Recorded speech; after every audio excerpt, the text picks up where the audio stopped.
कई वर्षों से जनरल कंपटीशन की तैयारी करवा रहे हैं और इससे विशेष जानने के लिए क्लास करना पड़ेगा। मेरा काम पढ़ाना भी है और साथ ही साथ मेरा काम जो है यह भी है कि आपको समय पर स्टडी मटेरियल मिला या नहीं मिला, आपका टेस्ट हो रहा है या नहीं हो रहा है, आपके टेस्ट का रिजल्ट समय पे आ रहा है या नहीं आ रहा है, चीजों को कैसे आप तक बेहतर वे में पहुंचाया जा सके, ये भी मेरा काम है।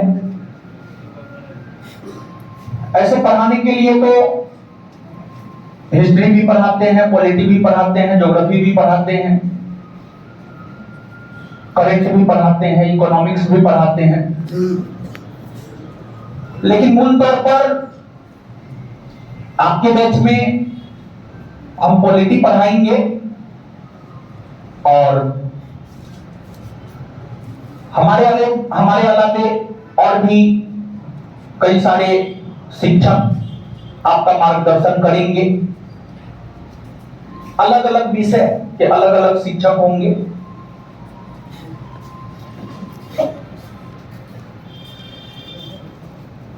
तो सबसे पहले हम लोग जो आज उपस्थित हुए हैं, अभी 70वीं बीपीएससी प्रोसेस में है। एक एग्जाम हो चुका है प्रीलिम्स का, जिसका रिजल्ट भी आ चुका है। मेंस का एग्जाम 25 अप्रैल से होना है और फिर इंटरव्यू होगा और फिर फाइनल मेरिट आएगा। लेकिन 70वीं बीपीएससी के बाद जो 71वीं बीपीएससी आनी है, 71वीं बीपीएससी आनी है, उस 71वीं बीपीएससी की तैयारी के मकसद से आप सभी लोग यहां उपस्थित हुए हैं और हम भी आपके मकसद, आपका जो मकसद है उस मकसद को पूरा करवाने के लिए हम भी प्रयासरत हैं। जितना हमसे हो सकता है उतना हम आपको मदद करेंगे। जैसे अभी ही एक लड़का सामने में बैठा हुआ है, लड़की के जस्ट पीछे मोबाइल से बात कर रहा था। तो आप ये मत सोचे कि हमारी नजर आप पे नहीं है, भले हम देखेंगे इधर लेकिन हम आपको भी देख लेते हैं बीच बीच में। तो विशेष कुछ नहीं कहेंगे, लेकिन इतना जरूर कहेंगे कि जो जहां का चीज है वो काम वही करना चाहिए और जीवन में अनुशासन का बड़ी महत्व होता है। ऐसे तो हम अभी अनुशासन पे नहीं बोल पाएंगे क्योंकि हम स्वयं ही लेट है। 8 बजे से आपका बैच था, हम स्वयं 8:30 बजे आए हैं। तो जब तक हम स्वयं चीनी खाना छोड़ेंगे नहीं तब तक हम कैसे कर देंगे कि आप चीनी मत खाइए। जिस रोज हम चीनी खाना छोड़ देंगे उस रोज कर देंगे कि आप चीनी मत खाइए। तो लेकिन अनुशासन का जीवन में बड़ी महत्व होता है। अनुशासन की अगर हम बात करें तो अनुशासन का सीधा सा मतलब होता है अपने कर्म और धर्म को निभाना, अपने कर्म और धर्म को करना।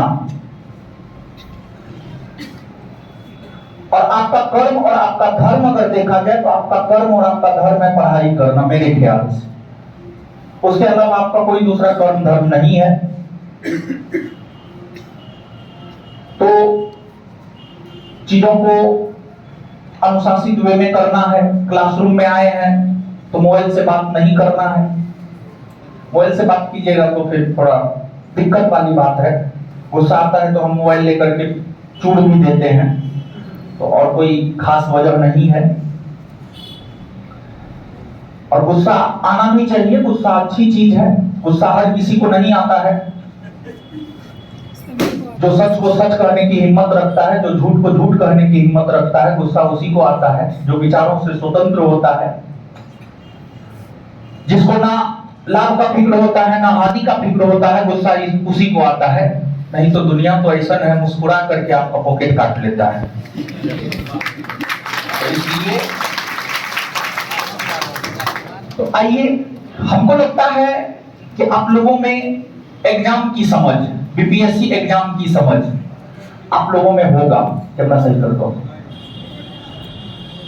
तो आप लोगों में जो है बीपीएससी एग्जाम की समझ होनी चाहिए। मेरे ख्याल से जो बेसिक समझ होता है, बेसिक समझ आप में निश्चित तौर पर होगा, बेसिक समझ आप में एग्जाम का होगा। कितने लोगों को बेसिक समझ है? बीपीएससी एग्जाम का बेसिक समझ कितने लोगों को है? नहीं भी हो तो हम हैं, परेशान नहीं होना है। कितने लोगों को बीपीएससी एग्जाम की बेसिक समझ है? वॉइस प्रॉब्लम है, ऑनलाइन में आ रहा है, देख लो थोड़ा। खुशबू कुमारी सर का आवाज ठीक कीजिए, थोड़ा देखो आवाज ठीक करो, ठीक है। कितने लोगों को बीपीएससी एग्जाम की बेसिक समझ है? और बहुत सारे लोगों में नहीं है। अच्छा, एक बात बताइएगा, कितने लोग ग्रेजुएट हैं? मैक्सिमम लोग ग्रेजुएट हैं। अरे वाह! कितने लोग ग्रेजुएट नहीं है? ये तो 60-40 का रेशियो हो गया। 60% लोग ग्रेजुएट हैं और 40% 40% लोग ग्रेजुएट नहीं है। 60% लोग ग्रेजुएट हैं और 40% लोग ग्रेजुएट नहीं है। तो चलिए ठीक है। और कितने लोग 71वीं बीपीएससी देने जा रहे हैं? हाथ खड़ा कीजिए तो। 71वीं बीपीएससी देने जा रहे हैं, चलिए बहुत बढ़िया। तो 71वीं बीपीएससी को ध्यान में रखते हुए ही तैयारी करवाएंगे। तो कुछ लोगों में परीक्षा की समझ है और कुछ लोगों में परीक्षा की समझ नहीं है। जिनमें परीक्षा की समझ है ठीक है, जिनमें नहीं है उनको समझना है। सामान्य तौर पर जो पहला क्लास होता है, पहला क्लास काफी महत्वपूर्ण क्लास होता है। आज से आप लोग अपने जीवन में एक नए अध्याय की शुरुआत कर रहे हैं। और जब हम या आप या कोई भी जब कोई नया काम शुरू करते हैं तो हमारे मन में, आपके मन में कई प्रकार के सवाल उत्पन्न होते हैं। सबसे पहला सवाल तो यही उत्पन्न होता है, होगा, नहीं होगा, क्या होगा, कैसे होगा। ये तमाम प्रकार के सवाल आपके मन में उत्पन्न होते हैं। ये सभी प्रकार के सवाल आपके मन में उत्पन्न होते हैं। तो एक ही क्लास में आपके हर सवाल का जवाब देना पॉसिबल नहीं है, लेकिन जब आप धीरे धीरे पढ़ेंगे तो आपके हर सवाल का जवाब हम देंगे। लेकिन आज जो आपके मन में बेसिक सा सवाल है, बीपीएससी क्या है, प्रीलिम्स में क्या स्ट्रेटजी होनी चाहिए, मेंस में क्या स्ट्रेटजी होनी चाहिए, इंटरव्यू के लिए क्या स्ट्रेटजी होनी चाहिए, ये बेसिक समझ आपके भीतर होनी चाहिए। और अगर ये बेसिक समझ आपके भीतर नहीं है तो फिर बीपीएससी की तैयारी करने का कोई मतलब नहीं रह जाता है। तो हमको तो पता है कि हमको आपको क्या बताना है, लेकिन अगर आप में से कोई सवाल करना चाहते हैं तो आप सवाल भी कर सकते हैं, क्योंकि हम लोग लोकतांत्रिक देश में रह रहे हैं और लोकतंत्र में सवाल करना अच्छी बात मानी जाती है और सवाल होनी भी चाहिए।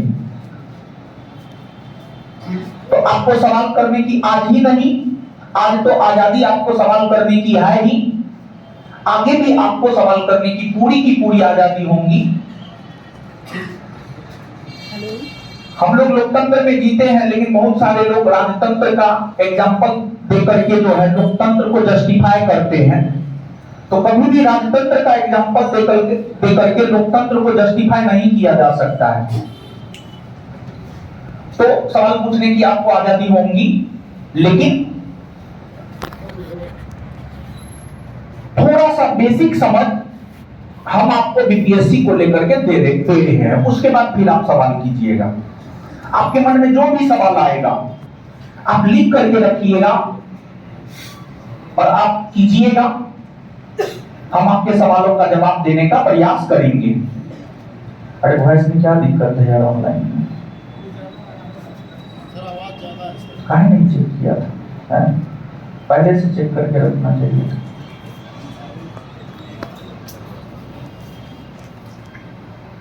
अच्छा, साउंड प्रॉब्लम बताओ।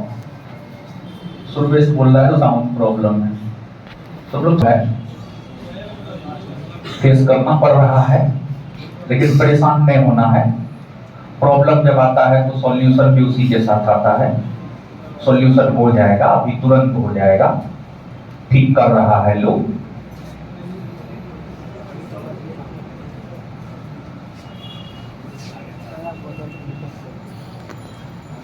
आज का जो क्लास है, इस क्लास को नाम दे रहे हैं ओरिएंटेशन सेशन। समझ गए? कैमरा इधर घुमा दो।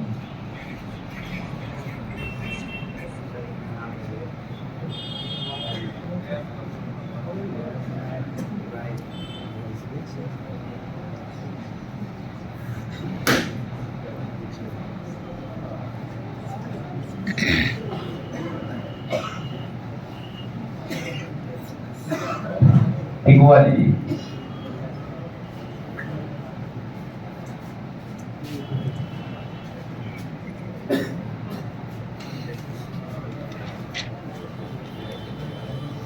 नहीं ठीक हुआ है।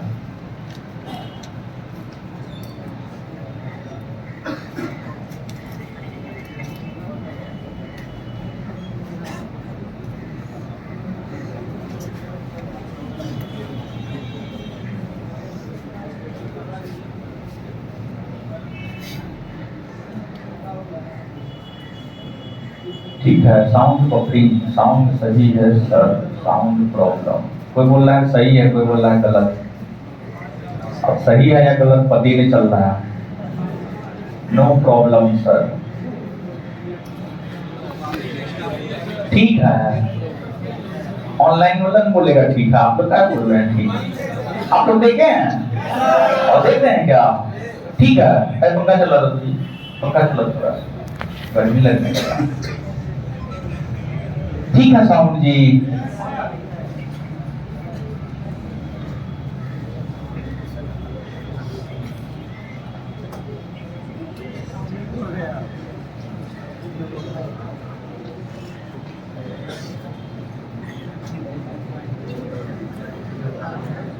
आज हम सोच करके आएंगे, घुसाएंगे न चाहे कि दोनों कुछ खराब हो जाए। हम रात से सोच रहे हैं पहला क्लास में कि दोनों कुछ हो जाए, घुसाना ना है। चाहे साउंड खराब हो जाए, कैमरा खराब हो जाए, हम खराब हो जाए।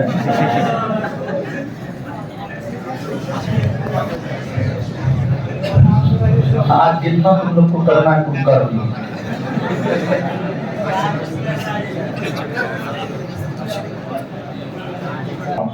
आइए देखिए, आज का जो क्लास है, आज का जो सेशन है, इसको नाम दिए हैं ओरिएंटेशन सेशन। इस सेशन में बेसिक बात हम आपको बताने जा रहे हैं। लेकिन ये बेसिक बात है, परंतु एग्जाम के दृष्टिकोण से, सफल होने के दृष्टिकोण से बहुत बड़ी बड़ी बातें। सबसे पहली बात, अगर बीपीएससी एग्जाम को देखा जाए तो जो बीपीएससी एग्जाम होता है कितना स्तरीय होता है? 3 स्तरीय ना। आप लोग बोले नहीं जानते, आप लोग तो जानते हैं महाराज। 3 स्तरीय एग्जाम होता है। 3 स्तरीय एग्जाम होता है। और जो 3 स्तरीय एग्जाम होता है, इसमें पहला प्रीलिम्स होता है। पहला प्रीलिम्स होता है।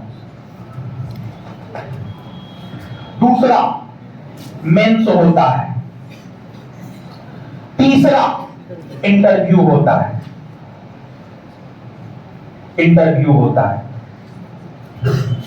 इतना तो आप लोग जानते हैं, इतना तो आप पहले से जानते होंगे, हमको पता है। आप लोग ऐसे बोले कि नहीं जानते हैं, आप जानते हैं, आप विद्वान लोग हैं महाराज। तो पहली बात, बीपीएससी त्रिस्तरीय एग्जाम होता है। पहला प्रीलिम्स, दूसरा मेंस और तीसरा इंटरव्यू। अगर आप हमसे पूछिएगा कि अगर हमको बीपीएससी अधिकारी बनना है तो सबसे मुख्य काम क्या करना होगा, सबसे मेन काम क्या होना चाहिए अगर आपको अधिकारी बनना है तो? देखिए, सबसे महत्वपूर्ण अगर कोई चीज है तीनों कड़ी में, मेरे नजरों में मेंस। मेंस, प्रीलिम्स और इंटरव्यू, ये दोनों मेरे ख्याल से अगर देखा जाए तो औपचारिकता है। लेकिन जो मेन है वो मेंस है। और मेंस मतलब मुख्य।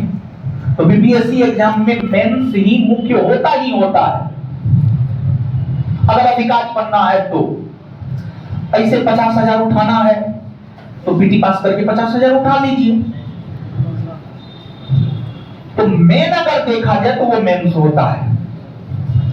और देखिए, प्रीलिम्स में आपकी क्या स्ट्रेटजी होनी चाहिए, मेंस में आपकी क्या स्ट्रेटजी होनी चाहिए, और इंटरव्यू में आपकी क्या स्ट्रेटजी होनी चाहिए। तीनों का अलग अलग स्ट्रेटजी होता है। आप समग्र रूप से पीटी, मेंस, इंटरव्यू तीनों के स्ट्रेटजी की चर्चा हम आपके साथ करेंगे। आखिरकार पीटी में कौन सा स्ट्रेटजी आप अपनाएंगे तो आपका प्रीलिम्स एग्जाम निकल सकता है। मेंस में आप कौन सा स्ट्रेटजी अपनाएंगे तो आपका मेंस एग्जाम निकल सकता है। इंटरव्यू में आप कौन सा स्ट्रेटजी अपनाएंगे तो आपका इंटरव्यू में अच्छा खासा मार्क आ सकता है। तो तीनों के स्ट्रेटजी पर समग्रता से जो है, अब तो समग्रता से नहीं हो पाएगा और एक दिन में कुछ होता नहीं है, लेकिन फिर भी एक ओवरव्यू देने का प्रयास हम आपको करेंगे।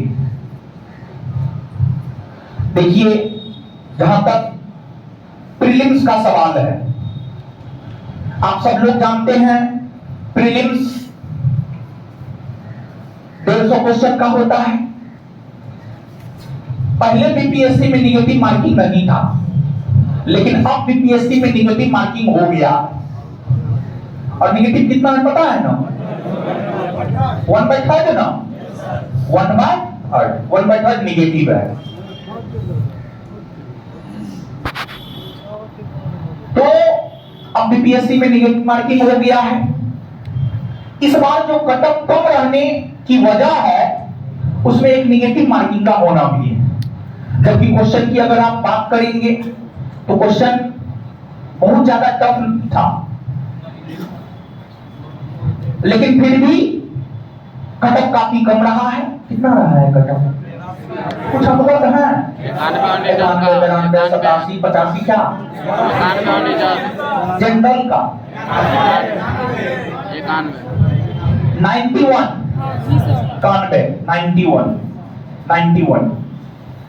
तो 150 में 91। जबकि जब एग्जाम हुआ था तो सब लोग बोल रहा था आसान क्वेश्चन है, आसान क्वेश्चन है, आसान क्वेश्चन है। जब आसान क्वेश्चन है तो कट ऑफ 91 क्यों रहा? ये सोचने वाली बात है अपने आप। तो आपको इस बार कटअप कम होने का कारण है निगेटिव मार्किंग भी।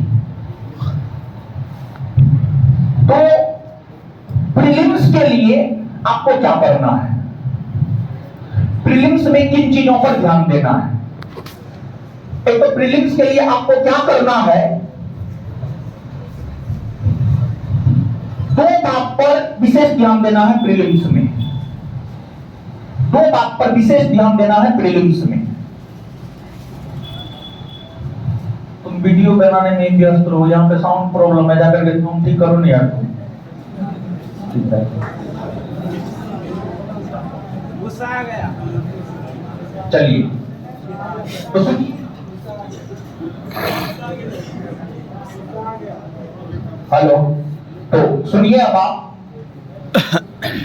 तो प्रीलिम्स में, और प्रीलिम्स एमसीक्यू टाइप होता है, मल्टीपल चॉइस क्वेश्चन। एक क्वेश्चन होता है, 4 ऑप्शन होता है, यही ना होता, हाँ या ना? और कोई भी वैसा एग्जाम जो एमसीक्यू टाइप हो, उसके लिए बारीकी से आपको पढ़ना होगा, पहली बात। अब कहिएगा बारीकी से क्यों पढ़ना होगा? बीपीएससी का प्रीलिम्स निकालना हो, यूपीएससी का प्रीलिम्स निकालना हो, यूपीपीसीएस का प्रीलिम्स निकालना हो, या कोई भी एमसीक्यू वाले क्वेश्चन के एग्जाम को क्लियर करना हो, तो उसके लिए बारीकी से चीजों को पढ़ना होगा। सब पर भी बीपीएससी का हम एक दो एग्जाम्पल दे रहे हैं। मलिक काफूर को किसने खरीदा? अलाउद्दीन खिलजी या नुसरत खां? अगर आप जिसने भी खरीदा हो मतलब उससे नहीं है।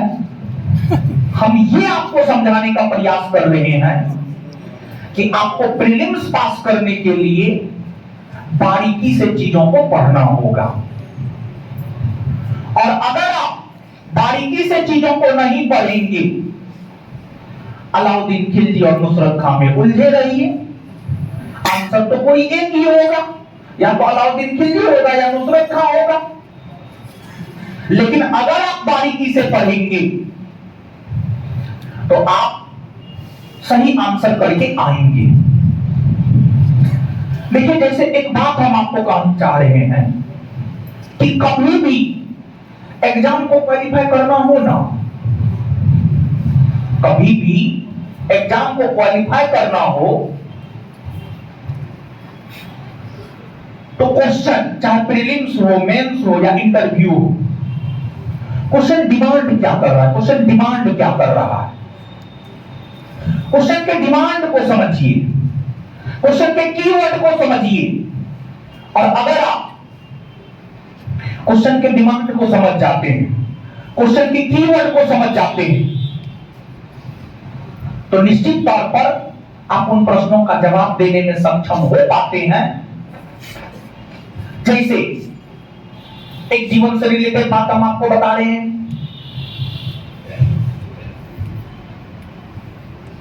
जैसे मान लिया जाए कि आप गृहस्थ जीवन में प्रवेश कर गए हैं और आप चाहते हैं कि घर में कोई क्लेश ना हो, शांति समृद्धि रहे, लोग शांत रहे, परिवार आगे बढ़े।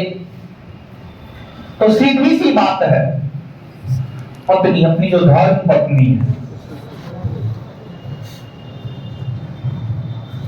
उसकी भावनाओं को आप समझिए। वो चाहती क्या है? वो चाहती है उसको मां में जो है एक गिफ्ट मिले बढ़िया सा, पर मां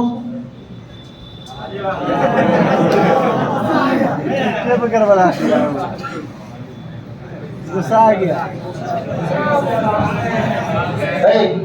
रात भर क्या चेक किया है तुमको? तो हम मैसेज किए थे, बोले तो तुम चेक कर लेना रात में जाकर के।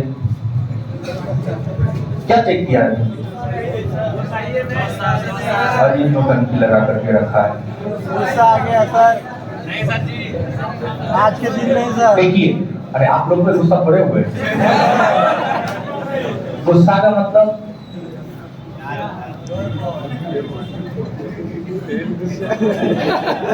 जो है आप पे गुस्सा होना, ये सब पे तो बड़े दिन गुस्सा ये रहते हैं। 1 मिनट हमसे 2 मिनट से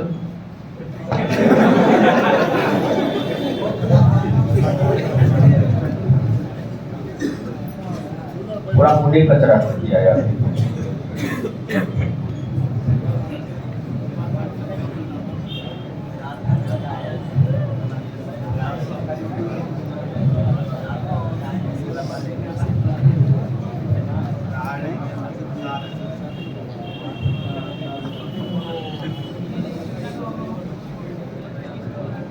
क्या बोल रहे हैं? साउंड कट कट के आ रहा है, आवाज ठीक है सर। कोई बोलता है ठीक है, कोई बोलता है ठीक नहीं।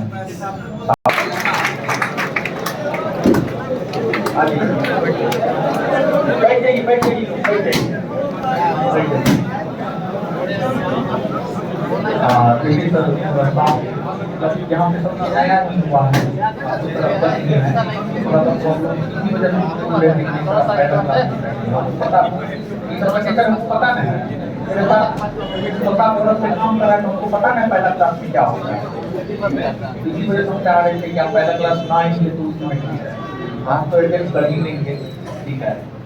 तो सर को जाना भी है और इसी वजह से जो है अभी तक सर हम कुछ नहीं बता पाए। तो साउंड ठीक हो रहा है सर, अभी साउंड ठीक नहीं हुआ है, तो प्रॉब्लम है, लेकिन काम चल सकता है जी। तो एक तो सबसे पहले आप लोगों से भी माफी चाहते हैं और संजय सर से भी माफी चाहते हैं। मतलब चीज ऑर्गेनाइज वे में नहीं हो पाया, मतलब चीज ऑर्गेनाइज वे में ही हुआ, लेकिन टेक्निकल जो है, टेक्निकल आप कुछ कह नहीं ना सकते हैं। साउंड, इंटरनेट, ये सब तो अपने हाथ में होता नहीं है। जो अपने हाथ में होता अपने हाथ में है कि हम आ गए, संजय सर आ गए, हम लोग तो आ ही गए, समझ गए। तो हम बहुत ज्यादा कुछ बता नहीं पाए हैं, तो सबसे पहले आप ही थोड़ा सा बता दीजिए, फिर आपको जाना भी है, तो उसके बाद फिर हम आगे कंटिन्यू कर देंगे। तो आप संजय सर को सुनिए, और संजय सर के बारे में हम क्या बताएं आपको। सर जो है किसी परिचय के मोहताज नहीं है, और सैकड़ों DYSP SDM जो है सर बिहार के भीतर बनाए हैं। तो सर को सुनिए, फिर तो हम है ही। और ऑनलाइन वाले लोग जो है थोड़ा सा हम आज रिक्वेस्ट कर रहे हैं आप लोगों से, थोड़ा सा आज जो है आप एडजस्ट कीजिए, अब जो है उसी में रहने दीजिए, थोड़ा सा आप एडजस्ट कीजिए, और फिर आगे आप जो है ठीक करवा देंगे, और फिर क्लास बेहतर वे में जो है आपको आपका चलेगा। तो आप लोग थोड़ा संजय सर को सुनिए, फिर हम लोग खाएंगे, ठीक है।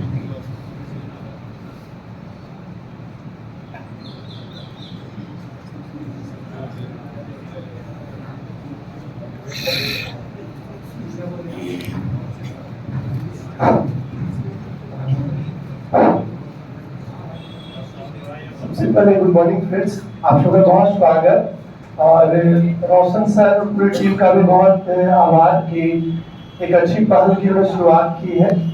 और सुबह सुबह उठ करके आना भी बड़ी बात है, जो लोग नहीं आए हैं उनके लिए तालियां होता है।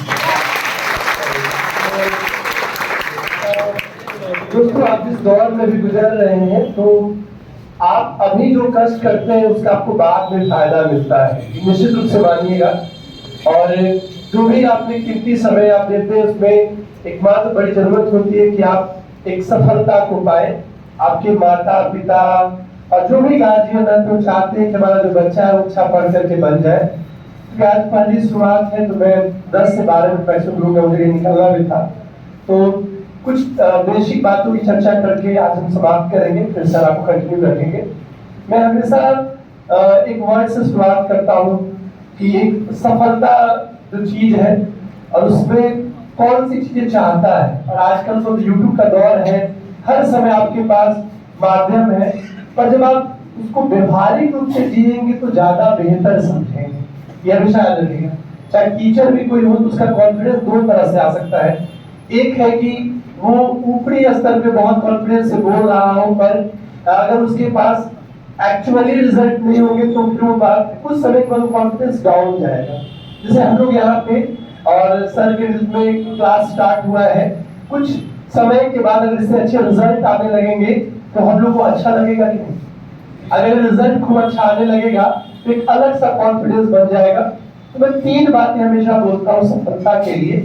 एक ये है कि आपका एक आत्मविश्वास, जिसको मोटिवेशन बोलते हैं, और मोटिवेशन के लिए जैसे आज हम लोग 2025 में है, आज 21 फरवरी है, तो आप ये बना लें कि 2025 में अगर आपको कोई एग्जाम का टारगेट है तो उसको जरूर पाना है, 26 में है उसको पाना है, पर एक शुरुआत कहीं से हो पर आखिर में हमें कुछ बड़ा बनना है, ये बहुत जरूरी है। और अगर आप सोचेंगे तभी बड़ा बनेंगे, ये हमेशा याद रखिएगा। तो ये इस पर डिपेंड करता है कि आपकी सोच कितनी मजबूत होती है।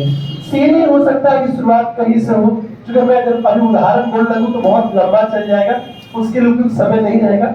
जैसे मैं ऐसे कई सारे नाम बोलूंगा जो कि कांस्टेबल के लिए थे और अभी डीवाईएसपी हो गए, कोई वनडे के लिए था अभी कैमूर का डीएम है, और ये कोई यूट्यूब से मैंने पढ़ के नहीं देखा, वो मेरे इस आंखों से गुजरात में 2007-8 से पढ़ा रहा हूँ दोस्तों। 7-8 में दिल्ली में एक जगह है मुनीर का, जेएनयू कैंपस के सामने मुनीर का है, वहां पर मेरे यहाँ फरवरी महीना का मैंने पढ़ाना शुरू किया, मुझे अच्छे से याद आ रहा है।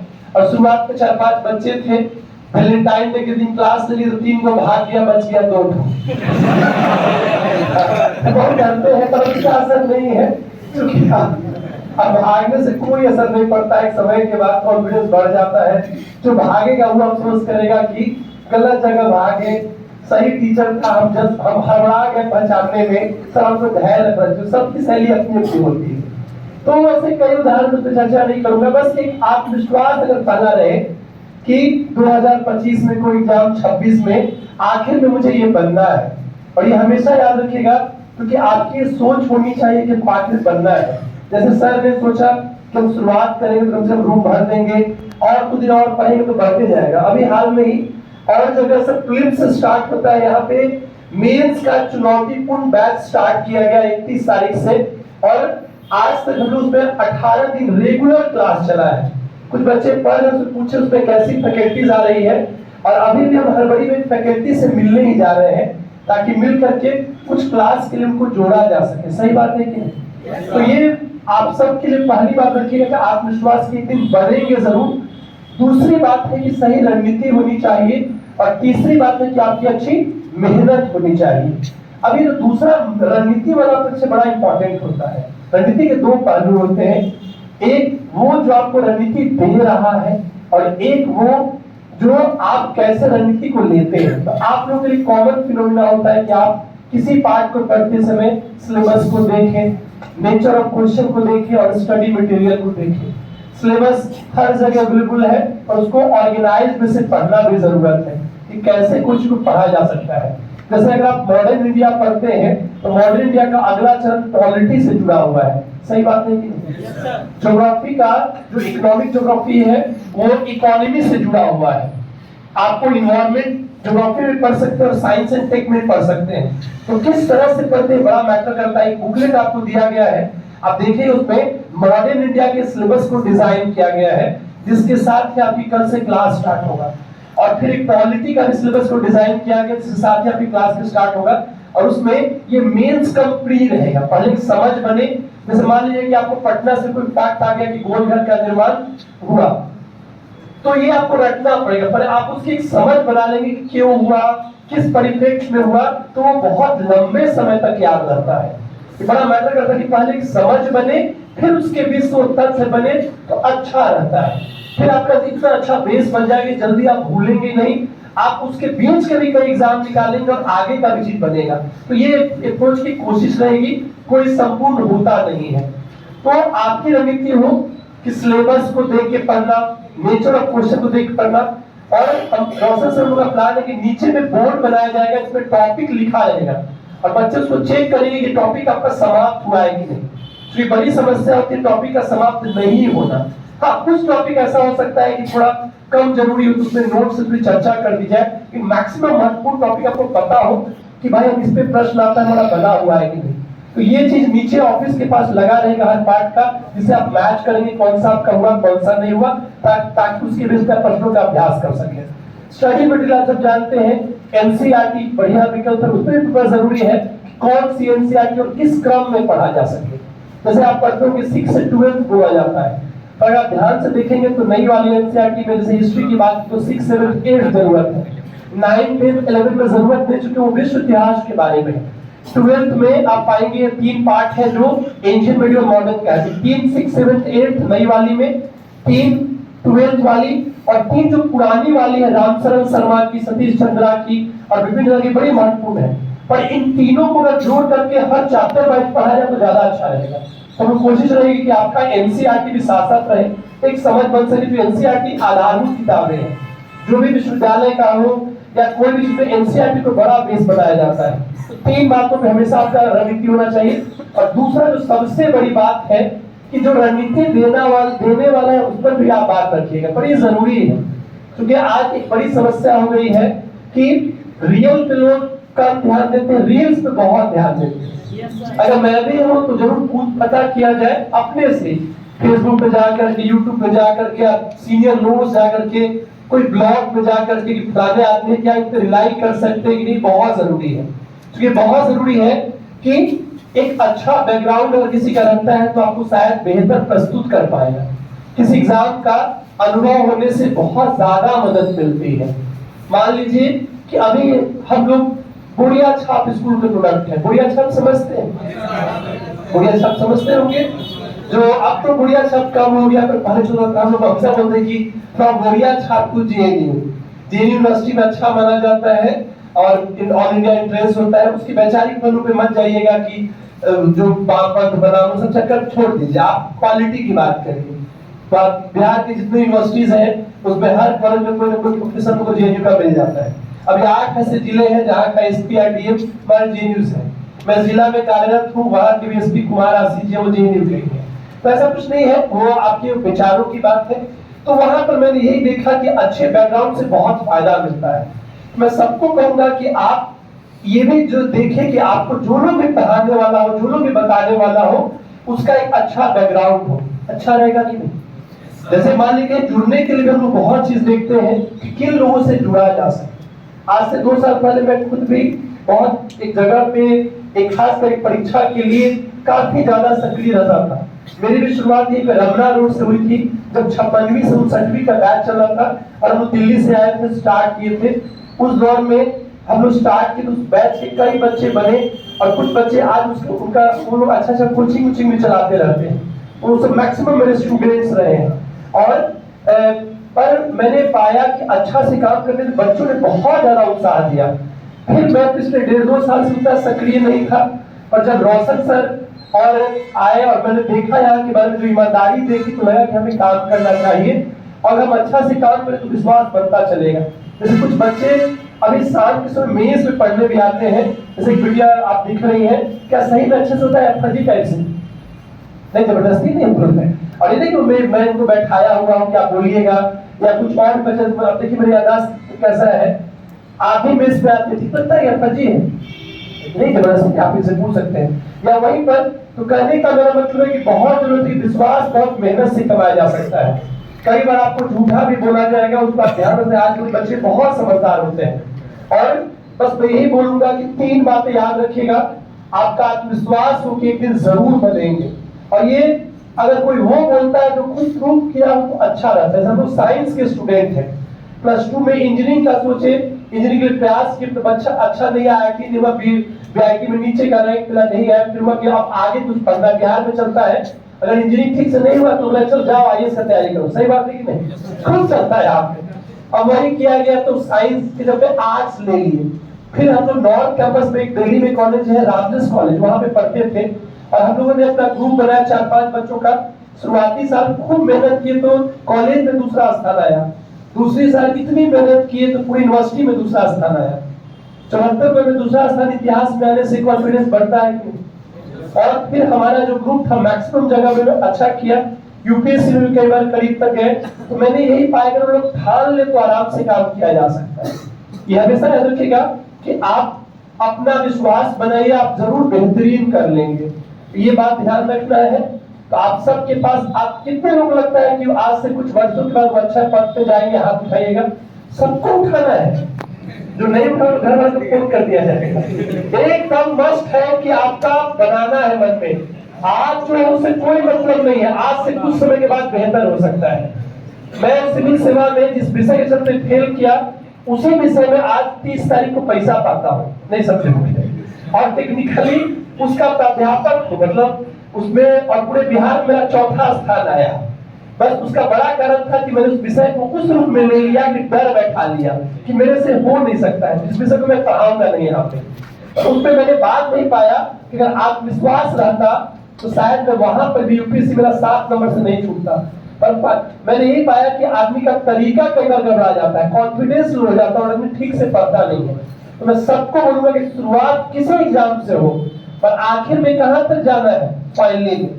मेरे जिला से, सारण जिला से व्यक्ति थे, वो कांस्टेबल में दौड़े, उनके टीचर ने, लोकल टीचर ने कहा कि क्या कृष्णा, तुमको मन है कि तुम कुछ बड़ा पद पाओ, तुम सिपाही में दौड़ेगा? तुम नहीं दौड़ने गए।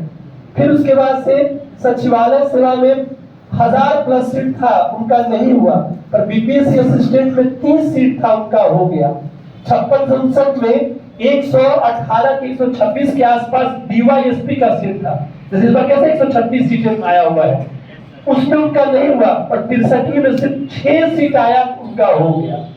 अभी वो पूर्णिया से है क्या, पूर्णिया से, वहां पे कृष्ण कुमार जी है, मेरे स्टूडेंट है, मिलिएगा, वो डीवाईएसपी है। और बोलिए सर बोल रहे थे, तो अगर विश्वास हो तो आगे बन सकता है कि नहीं। कैमूर में सावंत जी है, वो मेरे यहाँ 2010 के आसपास में पढ़े थे, 10-11 के दौर में। उनका दोस्त मुझे बताया कि पहले वो वनडे की तैयारी करते थे, फिर बीच में कुछ दिन बैंक का भी तैयारी की, नहीं हुआ, फिर यूपीएससी में लगे। उसके बाद से शुरुआत उनको आईआरएस मिला, फिर उनको आईएएस मिला। लोग कैमूर के डीएम है, सावंत कुमार नाम है, खगड़िया वगैरह से बिलोंग करते हैं। मैं कहना कैमूर से कोई है, कैमूर एकदम पक्का देगा, पर्ची पे लिख के दीजिएगा, संजय सर भेजे मिलता है कि नहीं मिलता है, क्या सही बात पूछेगा? आधे रील नहीं बोल रहे बाबू, इसलिए नहीं कोई प्रचार है, एकदम सच्चाई है, जो मैंने क्लास से देखा है सामने में उन संघर्षों को भी। और मैं ये बात इसलिए बोल रहा हूँ, चाहे अपना उदाहरण हो, कोई चीज बहुत कठिन वगैरह नहीं होता है, बस आप 3 बातें, हमेशा आत्मविश्वास आखिर समय तक बना रहे। दूसरी बात है कि आपकी रणनीति सही रहे, सिलेबस के अनुसार से पढ़ना, प्रश्न प्रवृत्ति को देखना और अच्छा से अपना स्टडी मटेरियल कंटेंट को यूज करना, और फिर जबरदस्त मेहनत करना। मेहनत एक ऐसी प्रक्रिया है जो कि हमेशा जारी रहनी चाहिए, अच्छा रूटीन से। आत्मविश्वास अच्छे माहौल से बनता है। जब आप सफल लोगों को देखते हो तो क्या कुछ कॉन्फिडेंस बढ़ता है कि नहीं? जी सर। बिल्कुल, आप तो बड़ी बड़ी बातें बोले और खुद वो कुछ प्रूफ नहीं कर पाता, आपको क्या उतना आत्मविश्वास बनता है? नहीं बनता है दोस्तों।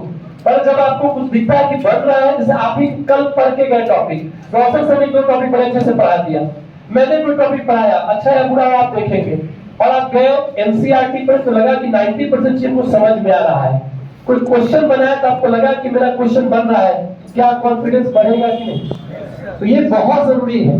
तो फ्रेंड्स, ये एक मोटिवेशनल बात थी, कुछ मिनट और।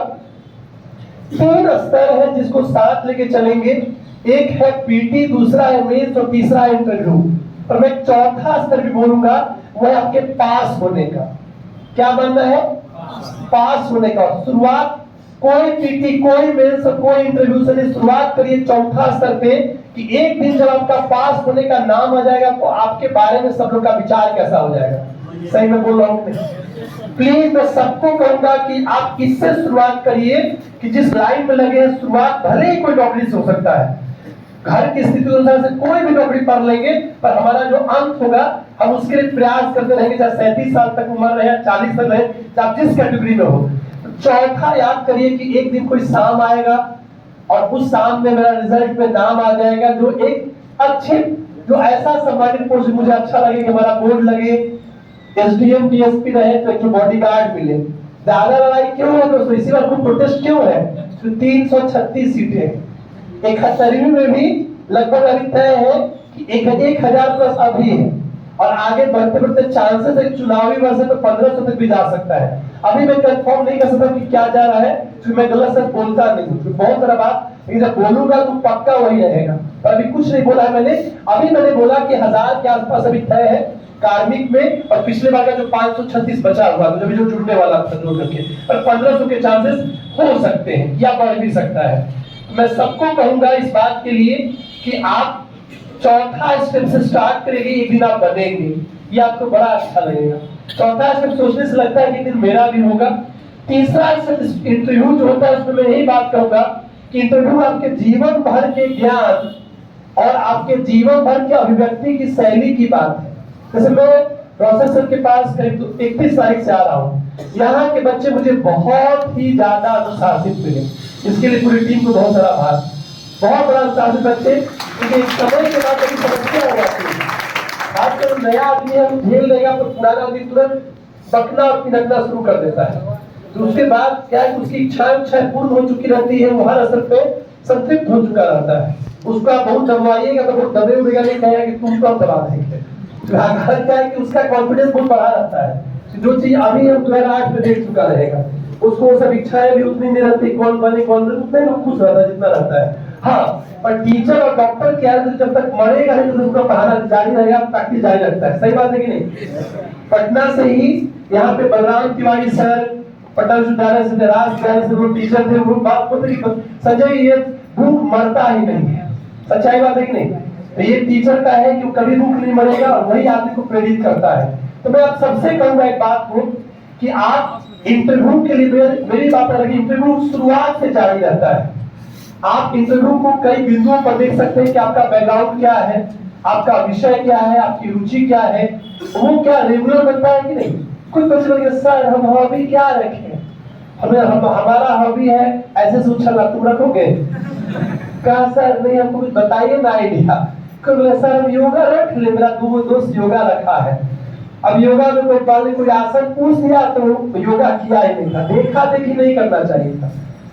2003-4 के दौर में यूपी से कुछ बच्चे रखते थे बागवानी का हॉबी, और एक मेंबर का मैं नाम नहीं बोलूंगा, उतनी मतलब अलग टाइप की थी, बोला बागवानी, चलिए देखिए कौन सा पेड़ लगा हुआ है। तो देखा देखी नहीं करना चाहिए। दोस्तों मैं आपको यही कहूंगा कि आपकी हॉबी रेगुलर डेवलप हो। हालांकि बिहार का बच्चा सब पहले रोजगार से, वो कहाँ से हॉबी डेवलप कर पाएगा? या तो सुबह से शाम तक यही रहता है कि नौकरी लग जाए। सही बात है कि नहीं? लड़का को ब्रह्मचर्य से गृहस्थ में एंट्री मारना है, और बिना नौकरी का हमें नहीं करता है। सही बात है, समझ रहे हैं कि नहीं?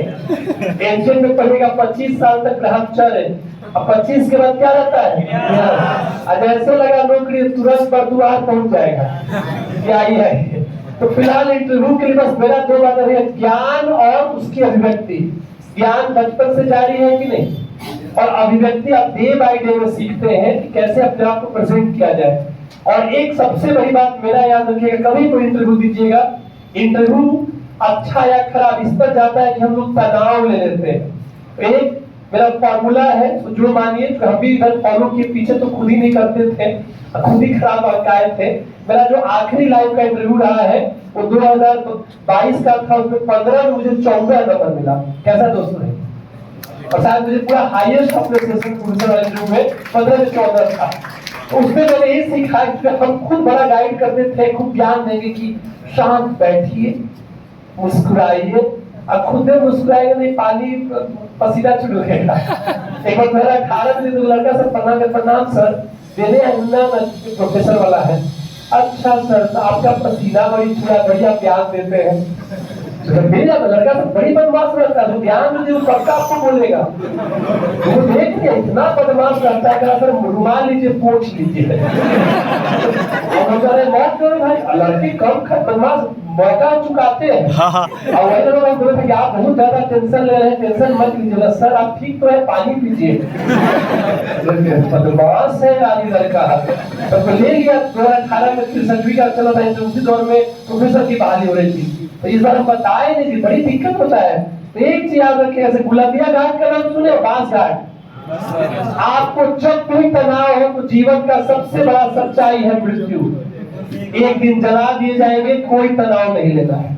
मेरा इंटरव्यू का एवरग्रीन है, बस ये बना लीजिएगा कि तनाव नहीं होगा, अंदर में आप अपना नेचुरली परफॉर्म करिएगा। होता ही है कि प्रभु बड़ा मेहनत से पीटी हुआ, बड़ा मेहनत से इंटरव्यू हुआ, बस निकाल जाएगा लाल बत्ती का, लाल बत्ती नहीं मिलता, बड़ा शौक है। तनाव हो जाता है कि नहीं?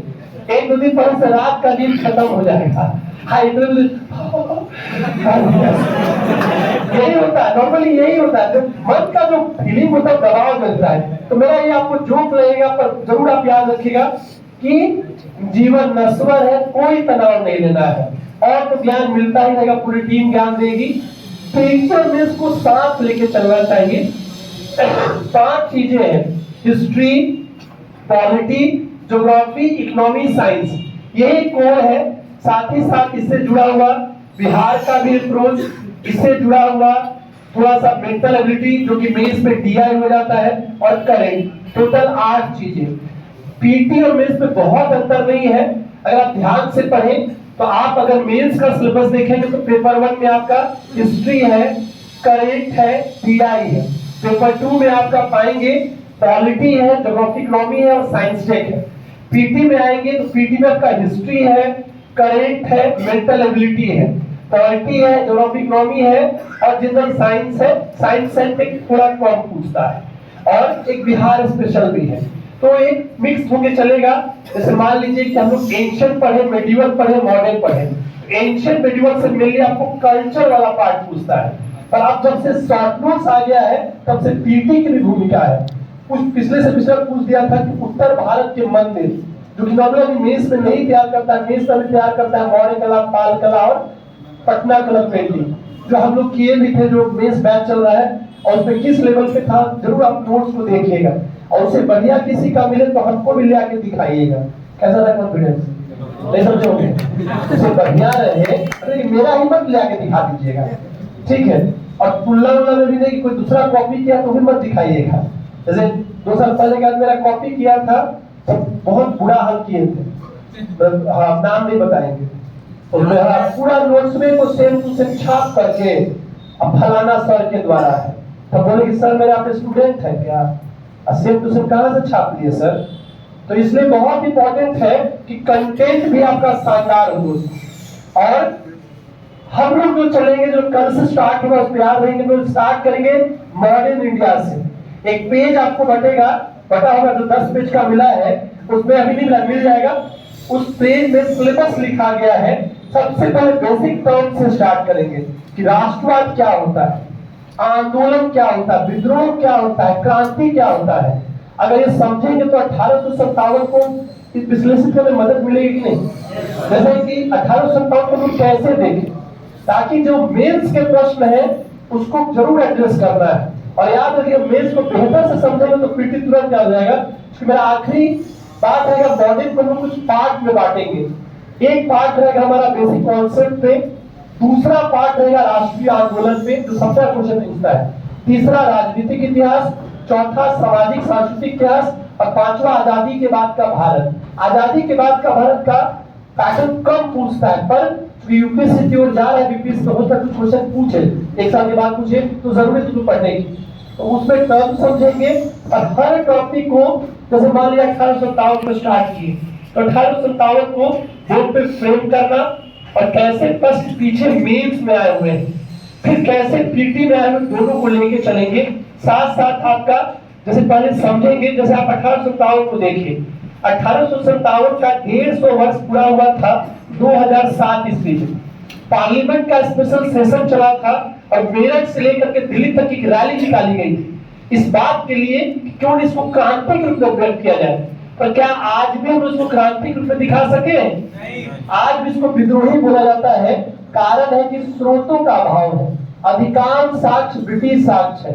क्या ब्रिटिश साक्ष्य चाहेगा कि बहुत बड़ा घटना था? नहीं, वो कहेगा कुछ सैनिकों का विद्रोह है, कुछ धर्मांधों का विद्रोह है, हम लोग सब है, वो लोग बर्बर है। It was a clash between barbarians and civilised, मतलब ये असभ्य और सभ्य लोगों के बीच का संघर्ष है। ये ईसाइयत के विरुद्ध एक षड्यंत्र है। आप ये पाएंगे कि वैसा क्यों हो रहा है, कि स्रोतों का प्रॉब्लम है। ऐसा इसलिए हो रहा है कि अभी तक साक्ष्य नॉर्थ इंडिया से मिला है, साउथ इंडिया से नहीं मिला है। फिर ज्यादातर 1857 को राजनीतिक दृष्टि से देखा गया, इसको सामाजिक आदि से नहीं देखा गया। इन अगर अप्रोच को पकड़ेंगे, अगर अपने आंसर में डालेंगे, तो आपका लगेगा कि विश्लेषण एक लेवल का है। साथ साथ फैक्ट्स की भी भूमिका होगी। हम लोग मैप को बनाएंगे, और पीटी में अक्सर ये पूछता है किसने कहां पर लीड किया, तो वहां पर थोड़ा सा जोक की भी शैली रहेगी। जोक का मतलब नहीं कि असर हो, तो मैं कभी नहीं करूंगा। पर हाँ, याद जरूर रहेगा। जैसे मान लीजिए अब सबने पढ़ा दिसंबर 1856, दिसंबर 1856 में पहले जो ब्राउन बेस बंदूक था उसके जगह पे न्यू एनफील्ड राइफल का प्रयोग किया गया। और फिर उसके बाद से आप पाएंगे जनवरी, फरवरी, मार्च बंगाल की जो सैन्य छावनियां थी, जनवरी में आपको दमदम, फिर बहरामपुर, फिर बैरकपुर। कुछ कोड के तरह से दम आलू खाए, किसने खाया? राम ने। और कहा तो बैरक में बैठ करके दमदम, बहरामपुर और बैरकपुर। देश मंगल पांडे के बारे में कौन सी वो लाइन है जो एनसीईआरटी और या इंपॉर्टेंट बुक्स में है? इंपॉर्टेंट बुक्स में मैक्सिमम क्वेश्चन आता है। आपको बिपिन चंद्रा की जो बुक आती है उसमें उससे अच्छा कोई बुक अब तक नहीं लिखा गया है। अगर आप किसान आंदोलन, मजदूर आंदोलन पढ़ते हो तो सुमित सरकार वाली बुक्स बहुत अच्छा है, पर आप उतना ज्ञानवान नहीं पाइएगा। आपको जो कंटेंट रहेगा उसमें सारा कुछ रहेगा। नो डाउट स्पेक्ट्रम भी बहुत अच्छा है, पर कितना पतला आप देख ही रहे होंगे। हाँ, कहते हैं जाइए ना उसको पढ़ लीजिए। हाँ भैया पढ़ लिए, एक तरफ से पढ़ने गए, एक तरफ से खत्म होते चला गया। तो मैंने नहीं पढ़ी है, पर आपको कंटेंट में एनसीईआरटी और सारी महत्वपूर्ण बातों की चर्चा उसमें रहेगी, तो आपको उसमें दिक्कत ही नहीं होगा। मैं बस कहना चाहूंगा कि लिमिटेड टाइम में कल से हम लोग विधिवत रूप से काम करेंगे। क्लास में आप जो भी 1.5 घंटा देंगे, मेरे टाइम में सर 1.5 घंटा के लेंगे, हम लोग रहेगा एक टॉपिक खत्म करेंगे, उसके मेंस के प्रश्नों की चर्चा होगी, पीटी के प्रश्नों की चर्चा होगी। आप जब पढ़ के जाएंगे तो वो टॉपिक अगले दिन आपको फिर लिखना भी होगा। सही बात है दोस्तों? Mains is all about writing, writing, writing, लिखना, लिखना, लिखना। और शुरू से लिखेंगे तो आपका पीटी भी स्ट्रॉन्ग हो जाएगा। ये बहुत इंपॉर्टेंट है। मुझे अच्छे से याद है 56वीं का बैच, उसमें 63वीं का उसी समय पीटी हुआ था। हम पढ़ाए थे बिरसा मुंडा आंदोलन, मेंस के लिए पढ़ा रहे थे। बिरसा मुंडा आंदोलन पढ़िएगा कि फरवरी में बिरसा मुंडा को कैद कर लिया गया था, और फिर बाद में पाएंगे जून में उनकी मृत्यु हो जाती है हैजा से। तो ये जो फैक्ट हम मेंस में पढ़ा रहे थे और वही फैक्ट पीटी में आ गया। कहने के मतलब कई बार मेंस की समझ से भी आपका पीटी का 5-6 नंबर बढ़ जाता है। तो दोनों अप्रोच रहेगा, दोनों मिक्स रहेगा। लेखन हमेशा राइटिंग प्रैक्टिस रेगुलर रहेगा, और साथ साथ आपको हर 1-2 दिन पे 10 क्वेश्चन 20 क्वेश्चन का टेस्ट होता रहेगा। और सारे टेस्ट से जो अच्छे मार्क्स लाएंगे उसके लिए कुछ हम लोग सर अपना कुछ प्राइज की व्यवस्था भी रख देंगे। पर बाद में एक और भी योजना है, और वो अभी नहीं बोलेंगे तो शुरुआत है। जैसे एक योजना है कि ट्रिप की योजना है, पर यहाँ का ट्रिप नहीं जाएगा इतना यार, फिर हंगामा हो जाएगा। हाँ, मेरी एक इच्छा रह गई, मैं बीच में जगह पढ़ा भी रहा था, पर वहां पर बात में पर मेरा मन है कि कुछ अच्छा पढ़ाई हो जाए, तो कुछ शैक्षणिक और सांस्कृतिक ट्रिप भी जाए। सबका नहीं, जो शुरुआत के 500 बच्चे होंगे सबका जाएंगे तो ट्रिप कम जाएगा, पीछे में कुछ और हो जाएगा। बच्चा को ट्रिप में जाना बहुत दिक्कत वाली स्थिति है। तो दोस्तों आज एक सामान्य सी चर्चा थी, बस मैं एक बात लिख खत्म करूंगा। चौथा स्टेप याद रखना है कि एक दिन अगर लगे हैं तो बंद के जाना है, शुरुआत कहीं से हो सके तो। और इसका मूल्यांकन ये बात याद रखिएगा। और ये जो लोग कहता है कि मेहनत करने में कुछ नहीं होता, वो बेकार का बात है। हम खुद ही उदाहरण है, जब कुछ नहीं आता है तब भी चौथा स्थान लाए। और उस विषय में और विषय जानते हैं भाई, और ऐसा नहीं है सरकारी ठप्पा के अनुसार से चौथा रहे, तो वही बात पहले जानते हैं ना तो बहुत कुछ कर लेते हैं। वास्तव में तरीका है कि आपको एक सही मार्गदर्शन भी मिले, आपकी जो क्षमताएं हैं उसका सही से उपयोग हो सके। सही से उपयोग की जरूरत है कि नहीं? क्या आपका अगर एवरेज स्टूडेंट हो, अचानक उसको अद्भुत कोई कर सकता है? नहीं कर सकता है। उसको आप जैसे कैसे टेलर कपड़ा, उस नई कपड़ा को कटिंग करके आपको अपने लाइक बना देता है, तो टीचर की भूमिका टेलर टाइप से होती है। अगर आप में कुछ कमी भी होगा तो उसको थोड़ा सा कटिंग उटिंग करके मैनेज कर देगा, ताकि एक नौकरी लाइक उसकी स्थिति बन जाए। और यही एक शिक्षक की इच्छा भी होती है। आखिरी शब्दों में अगर माँ बाप महत्वपूर्ण है तो सिकंदर माँ ने बड़ी अच्छी बात कही है कि जन्म देने के लिए माँ बाप का तो जीवन को बेहतर बनाने के लिए शिक्षक के भी ऋणी होते हैं।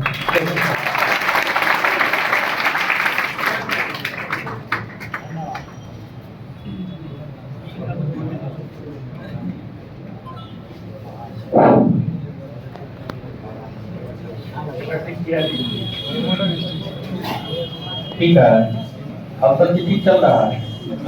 फिर जो साउंड प्रॉब्लम लिख ही रहा था, तो मैं हटा दिया। मास्टर से तो इतना गुस्सा आ रहा है ना, क्या मतलब आज का क्लास कितना महत्वपूर्ण था, बर्बाद कर दिया ये सब। एक प्रकार से बर्बाद करना ही ठीक, आदमी बर्बाद कैसे होगा?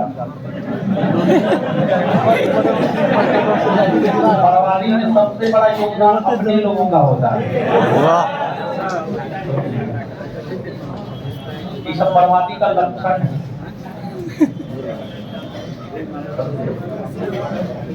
तो सुनो, जो हो गया अब ठीक है या ना है, सही बात बताओ।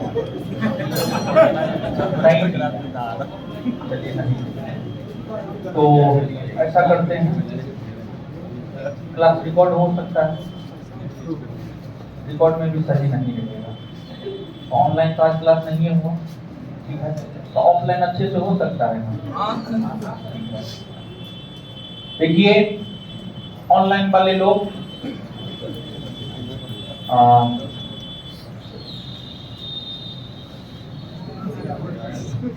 ऑनलाइन वालों के लिए जो है, ऑनलाइन वाले लोगों के लिए स्टार्टिंग क्लास जो है हम संडे को रख देते हैं, ठीक है, तब तक मैं सब चीज तो ठीक कर ही लेंगे। और ऑनलाइन वाले लोग जितने भी अभी कर रहे हैं, दिक्कत है, हम समझ रहे हैं, और बहुत ज्यादा ये लोग को भी नहीं बोल सकते हैं, क्योंकि बहुत ज्यादा बोल देंगे तो फिर तो भाग भी जाता है, फिर हमको भी दिक्कत हो जाता है और ज्यादा दिक्कत हो जाता है। तो ज्यादा कुछ नहीं, ऑफलाइन वाले लोग बैठे रहिए, 1 घंटा का सेशन अभी और होगा। जितना पहला क्लास में समझ आप में विकसित होनी चाहिए, उतना हम करने में अभी तक सफल नहीं हो पाए हैं। इसी वजह से जब तक वो हो नहीं जाए तब तक हम आपको करेंगे नहीं। तो ऑफलाइन तो सारा कुछ ठीक है, ऑनलाइन में थोड़ा सा प्रॉब्लम है, टेक्निकल चीज सब है, समझ गए। ऑनलाइन आज के सेशन की शुरुआत जो है अब हम लोग करते हैं, और देखिए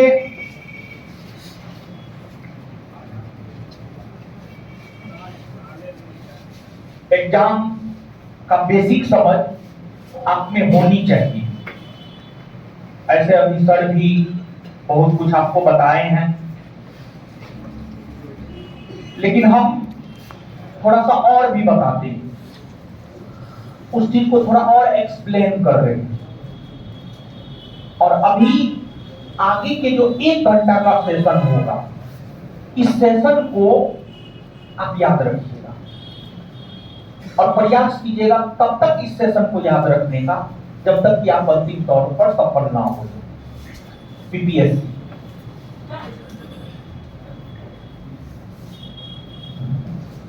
बिहार पब्लिक सर्विस कमीशन,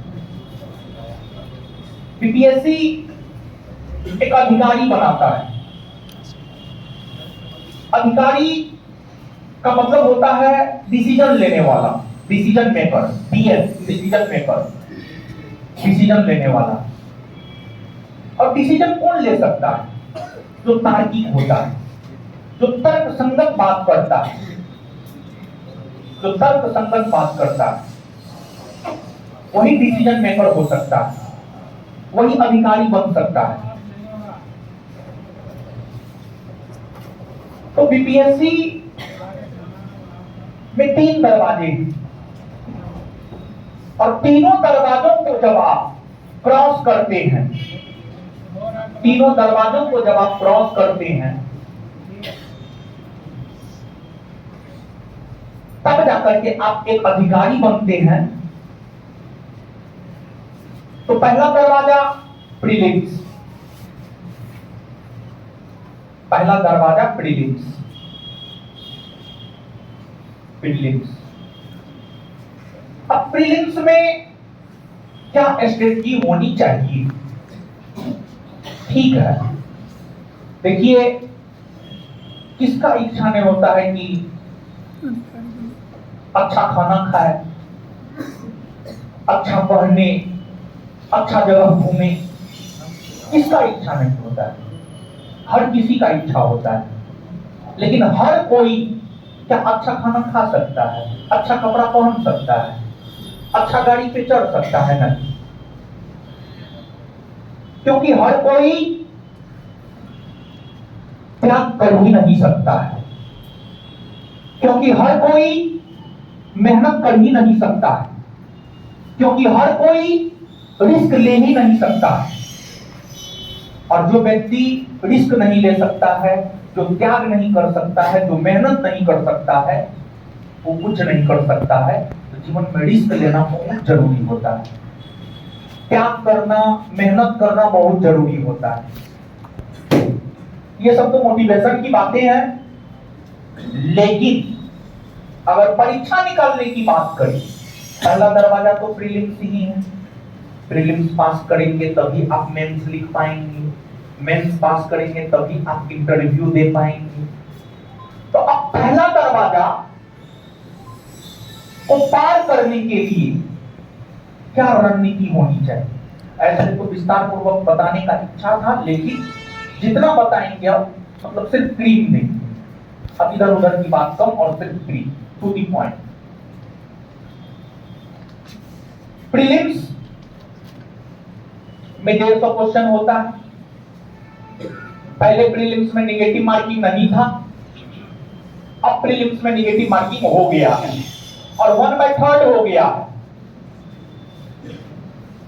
1/3 का मतलब समझते हैं क्या? ये नहीं होता, मतलब 3 वो सही किए और 1 वो गलत किए, मामला 0। उल्टा बोल दिए, वो समझ में आया? 1/3 है, 1/4 नहीं है, 1/3 है, 1/3 है, 1/4 नहीं, 1/3 है, 1/3 है, 1/3 है। और जानते हैं कोई भी एग्जाम जिसमें निगेटिव 1/3 हो, वहां पर बहुत ज्यादा रिस्क नहीं लेना है, वहां पर बहुत ज्यादा रिस्क नहीं लेना है। जिसे 1/4 निगेटिव है, 1/5 निगेटिव है, वहां पर आप रिस्क ले सकते हैं, लेकिन 1/3 निगेटिव हो, 1/2 निगेटिव हो, तो उस कंडीशन में आप रिस्क नहीं ले सकते। तो मतलब बीपीएससी में अगर हमसे कहिएगा कि बीपीएससी प्रीलिम्स एग्जाम में रिस्क लेना चाहिए या नहीं लेना चाहिए, एकदम नहीं लेना चाहिए। और लेना भी है, बहुत कम क्वेश्चन रिस्क लेना है। मतलब ये नहीं कि सब में रिस्क ले लिए, नहीं, रिस्क लेना भी है तो बहुत कम क्वेश्चन रिस्क लेना है। और प्रीलिम्स एमसीक्यू होता है, प्रीलिम्स एग्जाम में एमसीक्यू क्वेश्चन पूछा जाता है, मल्टीपल चॉइस क्वेश्चन। मैक्सिमम लोग एमसीक्यू को समझ रहे होंगे, लेकिन हमारा मानना है कि अगर आप कुछ नहीं भी जानते, जनरल कंपटीशन आपका आप कुछ नहीं जानते, जनरल कंपटीशन का आप एबीसीडी नहीं जानते, हम आपको वहां से उठाएंगे, एबीसीडी से उठाएंगे और बड़े बड़े वर्ड का एक सही स्पेलिंग हम आपको सिखाएंगे। यानी कहने का मतलब ये हुआ कि 0 स्तर से हम उठाएंगे और हम आपको आपकी मंजिल तक पहुंचाएंगे।